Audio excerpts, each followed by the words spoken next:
英美德施压俄罗斯坚持停火30天，俄军违反停火承诺，前线猛攻无防线。乌军收复利普齐200公顷森林地区，5个月击毙俄军1500人。胜利日静悄悄，泽连斯基食言，没送去礼物吗？35个欧洲外长齐聚利沃夫支持乌克兰。欧盟新援乌克兰19欧元，并设立特别法庭，追究普京发动战争的责任。美国转变原乌模式，投资7.64亿美元主乌生产。波兰和法国共进退抵抗俄罗斯。乌克兰逮捕2名匈牙利间谍，匈牙利驱逐乌外交官。精彩内容马上开始。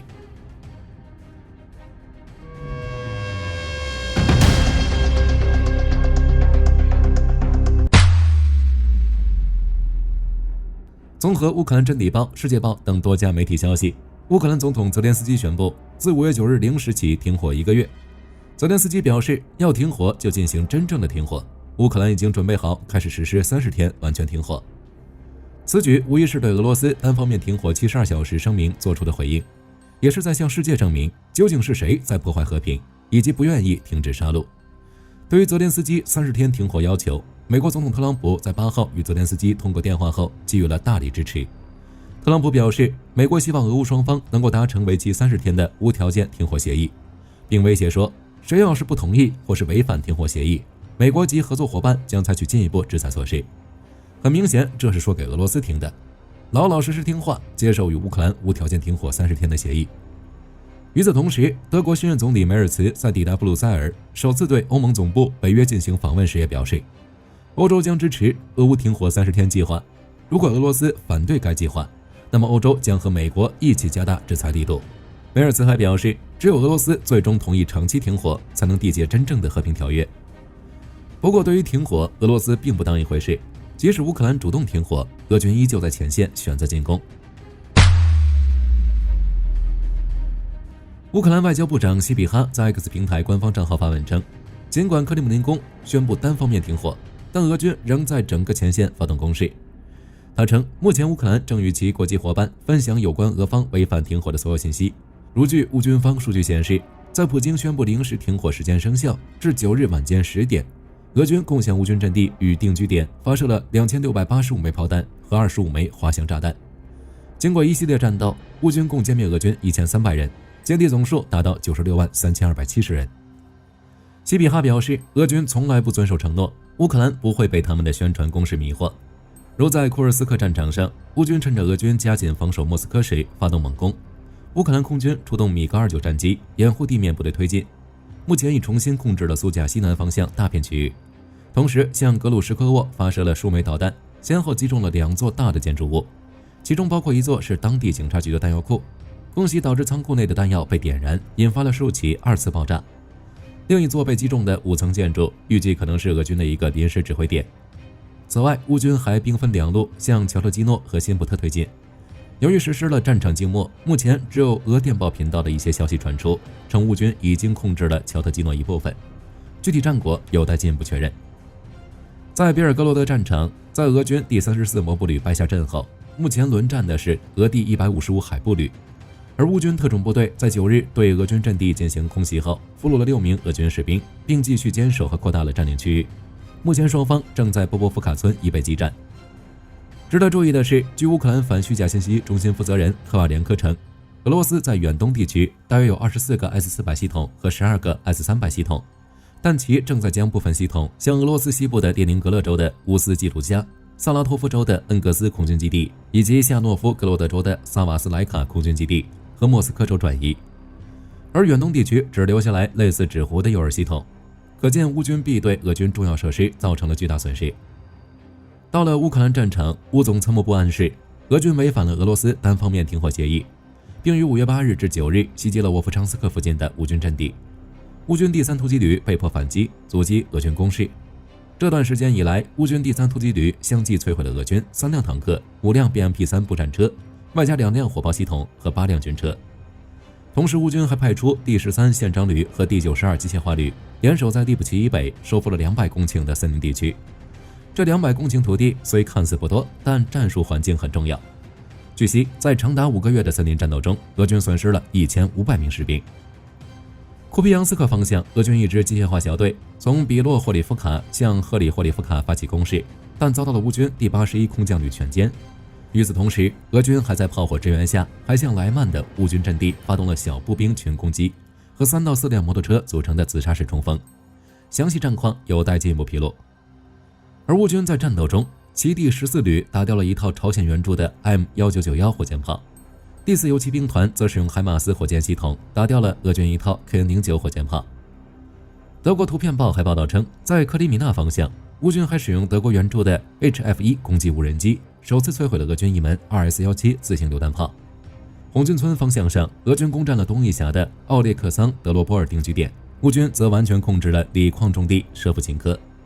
最后，在赫尔松方向，俄军视博主称，乌军重新抵达第聂伯河左岸，袭击了安东维斯基桥附近的俄军部队，并突袭了新卡霍夫卡和金伯恩沙嘴地区的俄军阵地。目前战斗仍在进行中。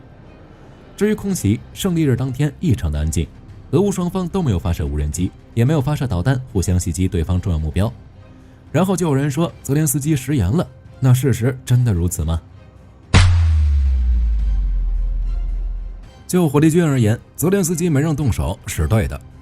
泽连斯基此前曾公开表示，俄罗斯的3天停火倡议是一场戏剧表演，事实也如其所料，因此才有了视频开头所坚持的30天停火。而乌军连日多次袭击俄罗斯多地，一度让俄罗斯全境几乎崩溃，显然是有能力密集攻击莫斯科的。即使俄罗斯部署了283套各式防空系统，乌军无人机总有机会穿过防空网抵达红场的。之所以没动手，是因为动手后果可能不太好。据悉，当天有27位各国领导人出席莫斯科的活动，一旦动手就会为乌克兰树敌，有些得不偿失。当然，更多是因为这是美欧以及多个国家要求，因为在5月9日当天，欧盟各国外长抵达了利沃夫，来表达对乌克兰的支持。各国外长向乌克兰阵亡烈士致敬。欧盟外交负责人卡拉斯表示，我们与乌克兰站在一起，为了持久的和平以及我们所信仰的未来。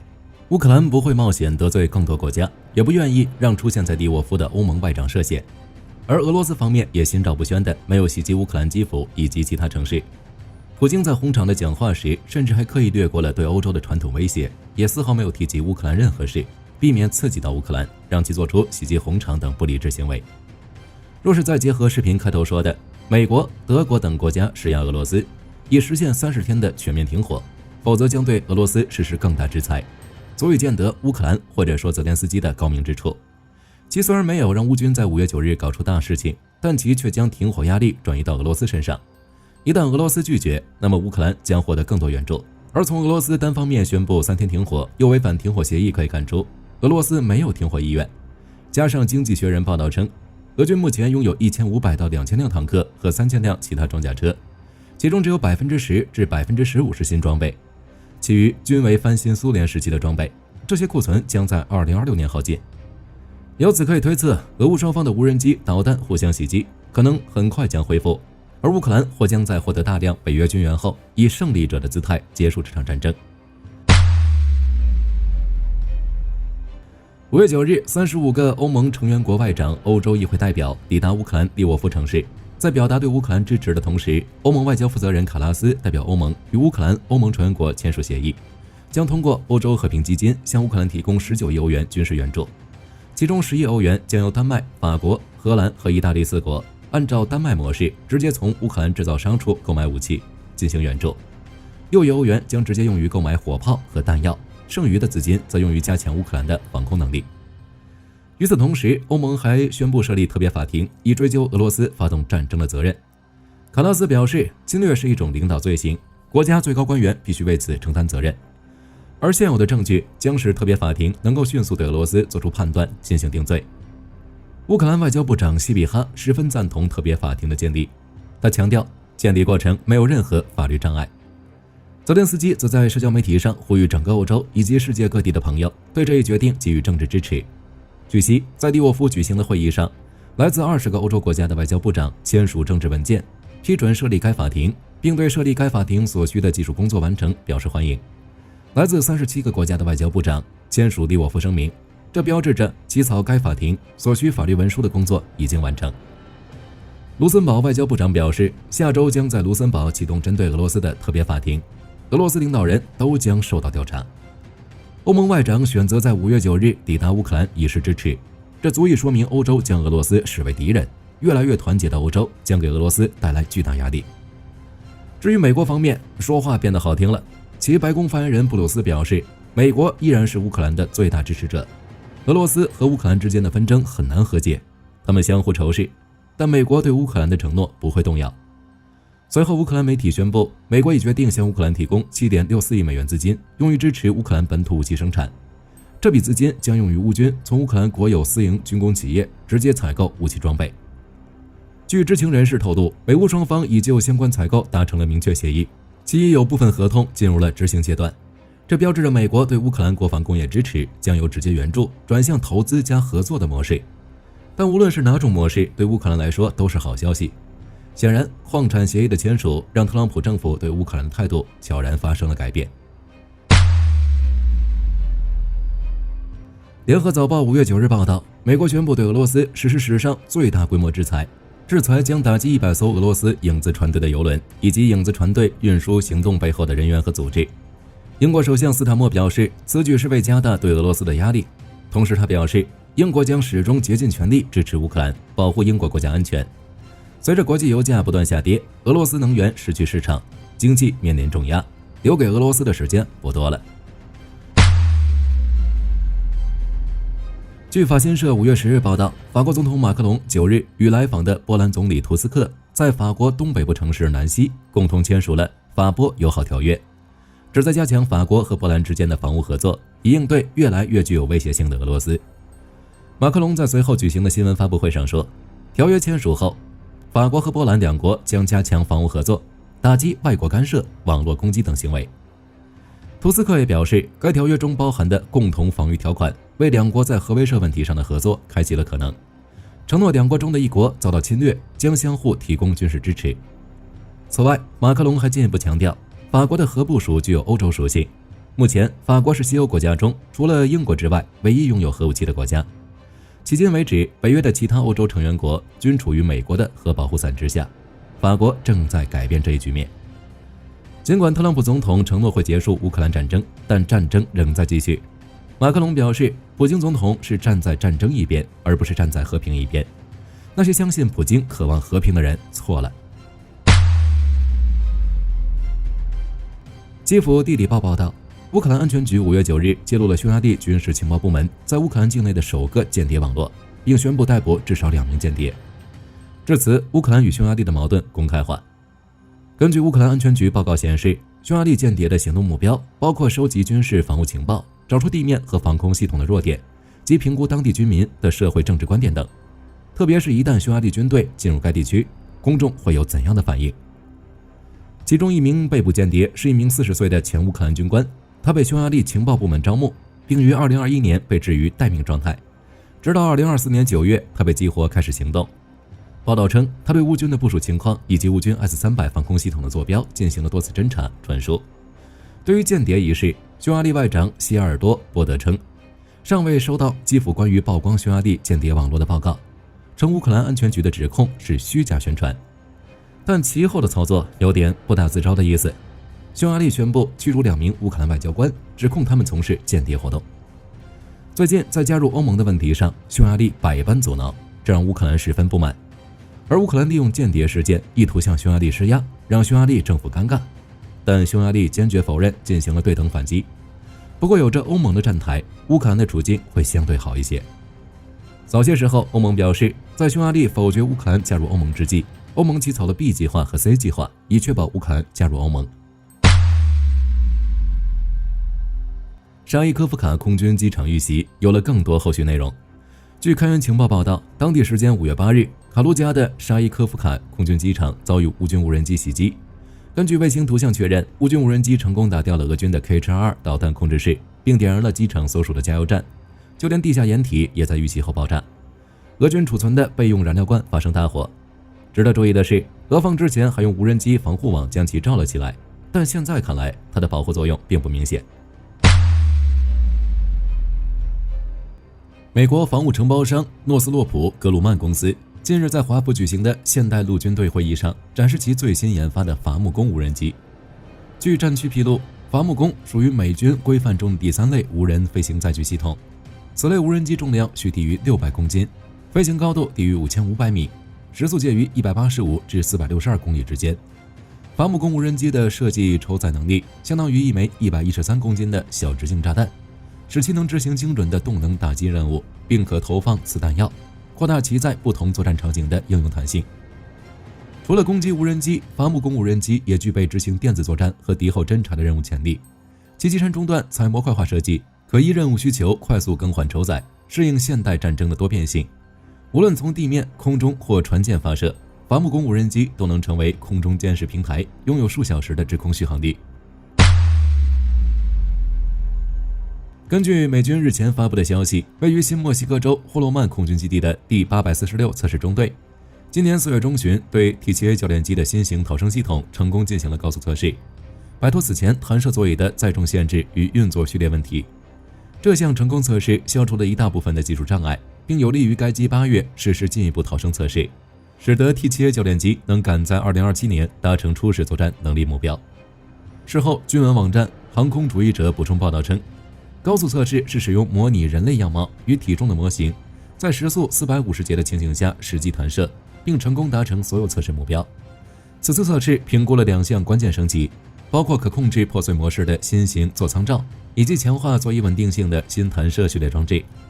T7A 教练机弹射系统改良后，大幅降低了弹射时对飞行员颈椎与脊椎的可能伤害。报道指出，美军计划于今年8月进行新一轮的逃生系统测试，以进一步打造完全符合空军需求与安全的逃生系统。虽然一次成功的测试无法完全消除该计划仍然面临的技术障碍，但这次的成功无疑是一个至关重要的节点。T7A 是波音公司与瑞典申宝公司合作设计用来取代 T38 教练机，将是飞行员操作第5代飞机的基础。韩国主要国防制造商现代乐铁已正式为其研发中的下一代主力战车申请设计专利，相关文件已由韩国智慧财产局公布。军文网站防务博客报道称，韩国这款重型装甲车辆其设计理念超越了现役的 K2 黑豹，外界预期这款新战车车辆将整合更好的生存能力、先进的战场感知系统，并特别着重自动化与成员保护。虽然官方尚未公布详细技术规格，但国防观察家推测，这类设计可能代表着韩国陆军下一代战车的发展方向，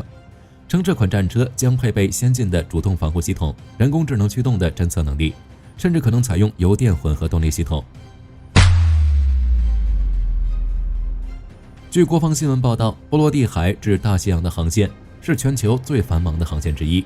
任何时候都有2000艘以上的船只通行，若是仅靠有人船，完全不足以应对。因此，丹麦海军与美国塞尔德鲁恩公司合作，将在丹麦海域部署4艘大型无人水面艇，以监视波罗的海航线的船只。报道指出，这款大型无人舰艇整体船长约10米，配备有一套情报收集传感器和 AI 数据系统，以支持丹麦军方目前缺乏的航线持续监测能力。瑞典斯德哥尔摩国际和平研究所发布的报告显示，与2023年相比，2024年全球军费开支创下自冷战结束以来的最大增幅。原因是地缘政治紧张局势的不断升级，推动全球军费不断上涨。其中欧洲与中东地区的增幅最为明显，前者主要受到乌俄冲突的推动，后者则是新一轮巴以冲突以及更广泛的地区冲突推动。根据路透社报道，2024年全球军费开支达到2.72万亿美元，相较于2023年增长了 9.3%， 是全球军费连续10年增长，类似增幅达到 37%， 超过100个国家及地区在2024年增加了军费开支。此外，全球军费负担也上升到了 2.5%。在具体区域中，欧洲军费开支增长了 17%， 达到6930亿美元，是2024年军费增长的主要贡献者，其中包括俄罗斯。随着乌俄冲突进入第3年，欧洲军费开支还将继续上涨，并超过冷战结束时的水平。另外 ，SIPRI 报告显示，2024年北约成员国军费开支创历史新高，总金额达到15060亿美元，占全球总开支的 55%。其中，美国军费以9970亿美元的军费占北约总开支的 66%， 增加了 5.7%。而在中东地区，以色列军费增长最明显，是因为受到加沙战事的影响，以及与黎巴嫩真主党冲突的不断升级。在2024年，以色列军费飙升65%，达到465亿美元。好了，本期节目到这里就结束了。美国态度的转变对乌克兰来说是一大好消息，相信有了美欧的大力支持，乌克兰将获得最终的胜利。